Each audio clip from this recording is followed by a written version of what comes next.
Good morning, good morning. How's everyone doing on this beautiful Thursday? I pray all is well. I pray that your morning has gotten off to an amazing start, but if not, hit that reset button and start all over again. I am here to continue reading Strength for each day. I am here to give you your Thursday strength. And the title of today's devotional is Faith and Patience. Faith and patience. But having faith in who God. When you have faith in God, no matter what your situation looks like or appear, no matter what you're facing, no matter who's coming up against you, if you have faith in the one that said, it's going to work out, I'm going to come through, I got your back, you don't have to worry. That's who you have faith in. When you have faith in him, you have nothing to worry about. Even though it's not materializing yet, even though it's not in your hand yet, but when you have faith, you operate like it's in your hand. You operate like you got the keys. What are you having faith in? Who are you having faith in this morning? You may need to redirect your faith. And the title of today's, if I didn't say it, devotional is Faith and Patience. Reference scriptures can be found in Hebrews 6 and 12. Hebrews 6 and 12. And it reads as follows. So that ye may not be sluggish, but imitators of those who through faith and patience inherit promises. That's the only way we're going to inherit God's promises, is by faith and patience. Sometimes God will promise something, he will immediately move. But then there's times when he makes certain promises, it takes years for those things to be manifest, for those things to come forth, for those things to be a part of your life. Why? Because there are some things that he is doing within you. And sometimes we get off track, which causes a delay. Oftentimes we say we're waiting on him. He said, I'm waiting on you. Let me get into this read. And well, let me read this out of my study Bible. Hebrews, what was it? 6 and 12. Hope keeps the Christians from becoming lazy or feeling bored. Like an athlete, train hard and run well, remembering the reward that lies ahead. That's Philippians 3 and 14. That's what we have to do. When God has made us a promise, like I said in the beginning, you have to run. You have to speak about it. You have to talk about it. You have to thank him for it. Like it's already done. Like he's already given it to you. Like it's already been manifested. Let me get into this read. Waiting patiently for what we need and desire seems to be difficult for most of us. It is especially challenging if we are in pain, physically or emotionally, while we wait. I read that God's word contains more than 5,400 promises. So I think it is safe to say that he offers a promise of help and deliverance for any situations we face. That's a lot of promises. So somewhere in that 5,400, your promise lies within. Knowing that help is available gives us hope. But we usually find that even though we release our faith to inherit the promises, we still have to be patient. You have to have faith, and then you still have to be patient. Because the answer doesn't always come right away. Sometimes it be years. Sometimes it can be months. Sometimes it can be weeks. Sometimes it can be days. But when you have faith in God, it doesn't matter the time frame. During times of waiting, our faith is tested. You're just being tested. And we may experience doubt or fear that we need or desire. Okay, let me read that again. During times of waiting, our faith is tested, and we may experience doubt or fear that what we need or desire will never come. How many of us, if you would just be honest, where God has made you some promises, and He's told you that thing is going to work out. He's told you that child is going to come back home. He told you He's going to restore your marriage. He told you He's going to restore family relationship. He's told you you're going to get that job. But it just seemed like everything is going against the grain. You begin to lose hope. You begin to lose faith. But you have to understand that if you stay in the race, you got a chance at winning. You got a chance at completing. But when you drop out, when you give up, when you turn back, you abort your chances. That opportunity. It didn't look like you was going to make it. It didn't look like you was going to win. It didn't look like you was going to accomplish it. It didn't look like it was going to come through. But how would you know if you give up? How would you know if you just throw in the towel? Keep running. Keep trusting. Keep holding on. That's the only way you're going to make it to the finish line. By not giving up. Oh, I know it gets hard. I know it gets tough. I've been there. I'm there now. Like, Lord. But I've made up in my mind that I'm going to wait on Him. I'm going to wait on Him. But I want to encourage you to stand fast and fight the good fight of faith. That's 1 Timothy 6:12. Because your breakthrough will come. It's going to come if you faint not. If you don't give up. If you are determined to persevere, it's going to come.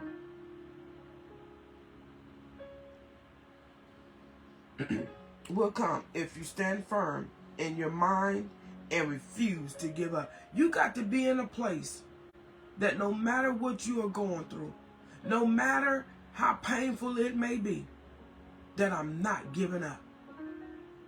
I'm not going to get out of this race. I'm not going to drop out. I'm not going to be a quitter. I'm going to keep running if I'm the last one on the track. I'm going to keep running if I got to go around obstacles. If I got to jump over obstacles. I'm going to keep running. Be assured that God loves you very much and that His timing in your life will be perfect. Sometimes we try to rush God's promises. One, because we're trying to prove to man that God is with us. Or that God said that He was going to do it. You know, God makes some promises to you and it sounds so far-fetched. You know, you're like, Lord, if I tell somebody that, I'm going to need you to come through tomorrow. I'm going to need you to come through today because, you know what? Because looking at my situation now, who's going to believe that? But if your trust is in Him, you could talk about it now. You can share the good news now. I know my former first lady, before she passed away, Lord rest her soul, she had been praying for years for kids. She was praying to the Lord, open up my womb. And one day, He did just that. I don't forgot how many she ended up having. But I think it's what? 3, 4, 5. I know at least 5 or 6 is still living. They was coming so quick, she began to pray, Lord, close my womb.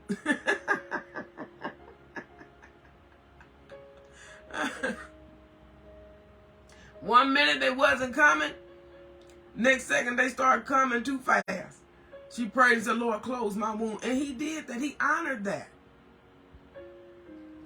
So when we pray and ask God for something, we have to keep the faith that he gonna do it. He's gonna move in his own time because he knows if you're ready for what you're asking for. Sometimes we asking for stuff we ain't even ready for. We haven't prepared for it. We know where near if he give it to us now, we'll squander. We'll be just like that prodigal son. Give me all my wealth. Give me what's belonged to me. Because he thought he was in age, he thought that meant maturity. You see some 50, 60, 70-year-old folks still acting like they're 14, 15. So age ain't nothing but a number. God gave him his wealth. God knew he was going to squander it. God knew he was going to misuse it. But sometimes God will give us something to show us. Now, do you think you're ready for it? Had you prepared for it? So we got to make sure that when we are asking God for something and we're wondering why he hasn't came through, why he hasn't opened that door, God is saying, because you're not ready. I'm still working some things in you. I'm still working some things out of you. So we have to just keep trusting that he knows what's best. That prodigal son took his wealth, said he squandered it, just messed it all up.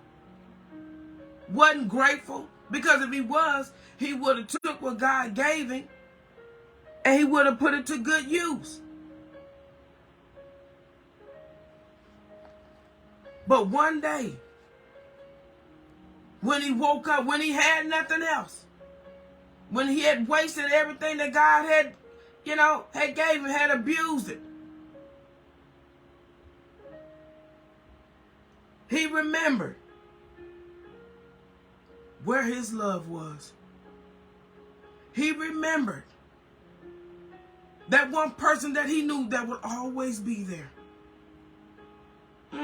My God, I felt that. Whew.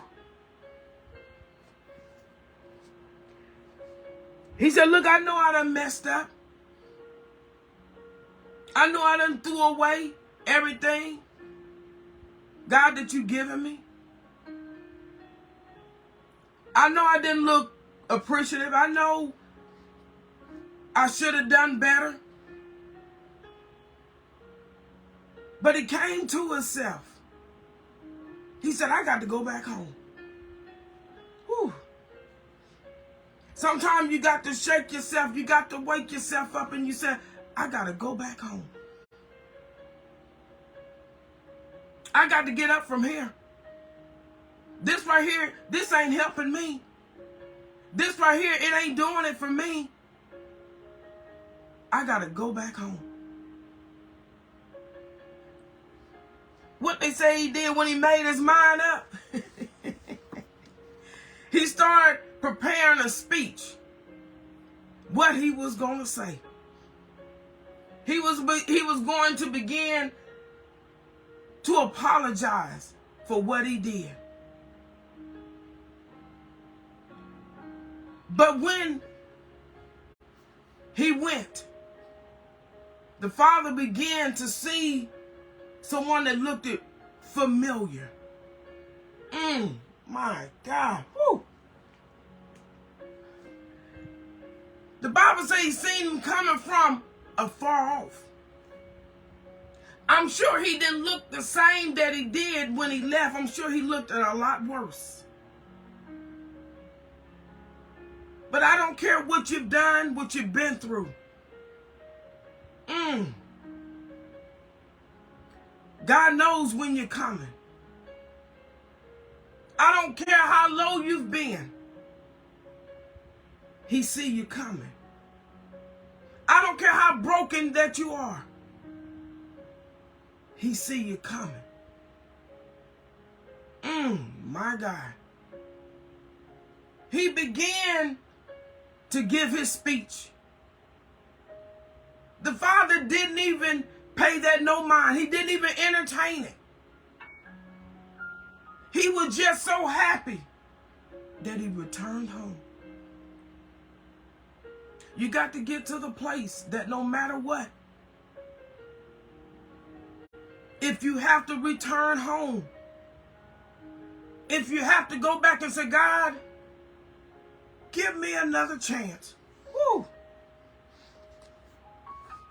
I know I didn't do right. I know I didn't make all the right decisions. I know you got me out of this and I got myself into that. But if you will allow me another chance, that's pretty much what the prodigal son was saying. I messed up. I messed up. But don't allow what you did to keep you from going back home. I don't care what you done. I don't care what you're doing. Go back home. He's waiting for you. He's looking out. He see you from a mile away. He knows those that are his. Don't ever feel that you cannot return. Sometimes you feel like you've done too much. He's saying, come on back home. He said, kill the fattest calf, get the shoes, get the ring.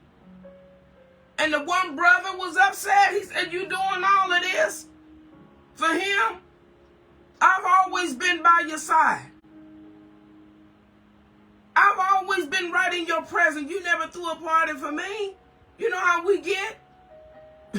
When we feel like, somebody, God is doing so much for somebody else, we start complaining. So everybody's not going to be happy. Everybody's not going to root for you when you return, but return anyway. Go home anyway. In spite of. He went on back home, speech in hand. God was just happy that he returned. There was some that was not happy. But go home anyway. I got to get off here. It was one more scripture that I wanted to read, and that's Hebrews 11:1. And I wanted to read this part. It said, now faith is confidence in what we hope for and assurance about what we do not see. We got to keep our faith. Our faith is our confidence. It said, now faith. Well, it says, this is in my NIV, but the King James Version said, now faith is the substance of things hoped for and the evidence of the things that are not seen. So our faith, that's our substance. That's our evidence. That God, I trust you. That I may not have it now. I may not see it now. But I trust you because you made me a promise. And you're not a man that you should lie. Neither the son of man that you have to repent. If he said it, he's going to make it good. If he told you he's going to give it to you, just wait on it. You stand firm. You stand fast. And watch God move on your behalf. Oh, you can't worry about what it look like. You can't concern yourself with what people are saying. Because people going to be saying everything when they don't know what God is doing in your life. But whatever God is telling you to do today, that's what you do. Because what God recognizes, he recognizes your obedience. It said obedience is better than what? A sacrifice. I'd rather be obedient and do what God is telling me to do at the sacrifice of what someone else is saying about what I'm doing. My reward is in my obedience. Your reward is in your obedience. Faith and patience, they go hand in hand. When that man give that woman a ring, he's making a promise that one day we're going to be together. We're going to connect to another level. And that ring, that's his assurance that this is going to happen. So our faith, that is telling God that I trust you. I'm going to hold on to you. That made me a promise. You wearing the ring? It's going to happen. So whatever you're praying for, whatever you're waiting on, don't lose hope. Don't lose faith. Hold on to what God told you. Hold on to what God promised you. Oh, I know it doesn't look like it now. But you got to get your eyes off where you're at and focus on where you're going. That's your faith. You look past where you're at. Because if you continue to look at where you're at, where you're going looks cloudy. It looks unreachable. So focus on what God has told you. If he's told you it's going to happen. If he's told you he's going to give it to you. If he's told you he's got your back. He's got your back. When all else fails. When others walk away. When others don't believe in you. He's got your back. He'll hold you up when you feel like giving up. I think I mentioned this one time in my devotion. I got to get off here. I had a dream. It's been some years. And in this dream, I was running this race. And I don't know what they call it. I think they call it the relay. Now, that was in my dream. That I didn't do that physically. I was dreaming this. But I was running. And I had the baton. And you know, you run so far, and then there's other people up ahead that you're supposed to pass the baton to. And in this race, I'm running. I'm going.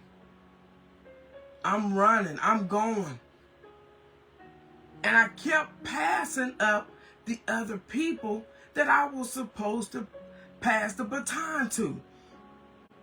I couldn't understand what that meant.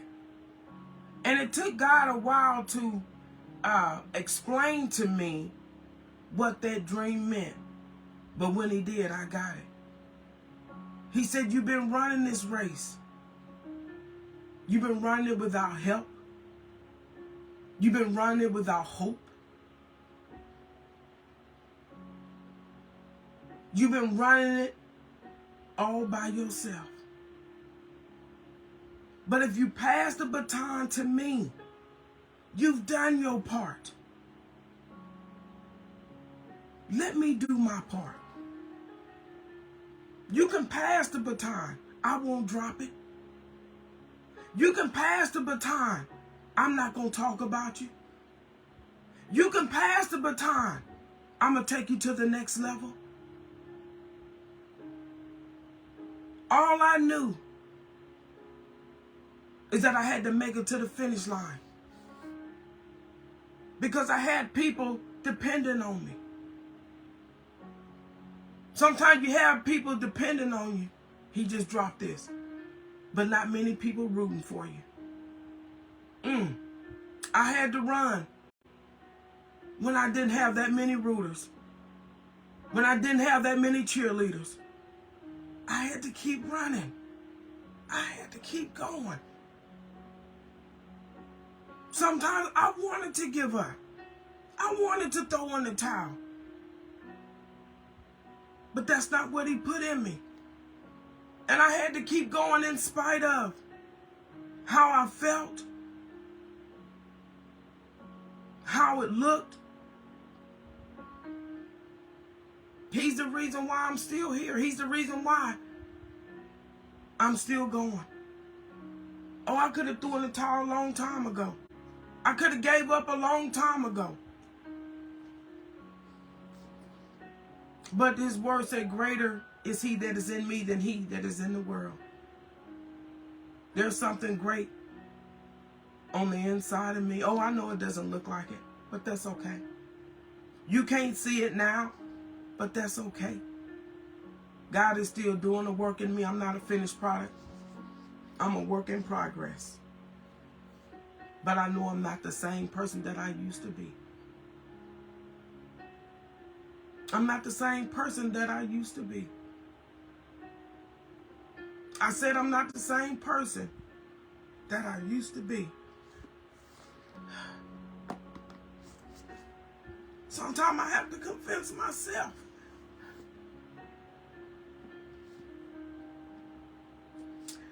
God is good. I gotta hop off here. Speak life. Speak life over your situation, whatever you're going through, whatever you're feeling, whatever you're facing, whatever you're up against. Speak life over your friends, over your foes, over those that said that you would never amount to anything, go anywhere. Those that said that you would never make it out. Those that said that you wasn't good enough and you wasn't enough. Speak life over them as well. You have nothing to lose but everything to gain. Thanks for hopping on. Thanks for hanging in there. I didn't expect to see my daughter on this morning. Thank you for stopping by.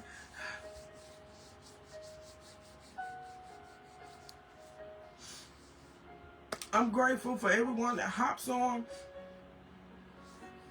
because I know you don't have to.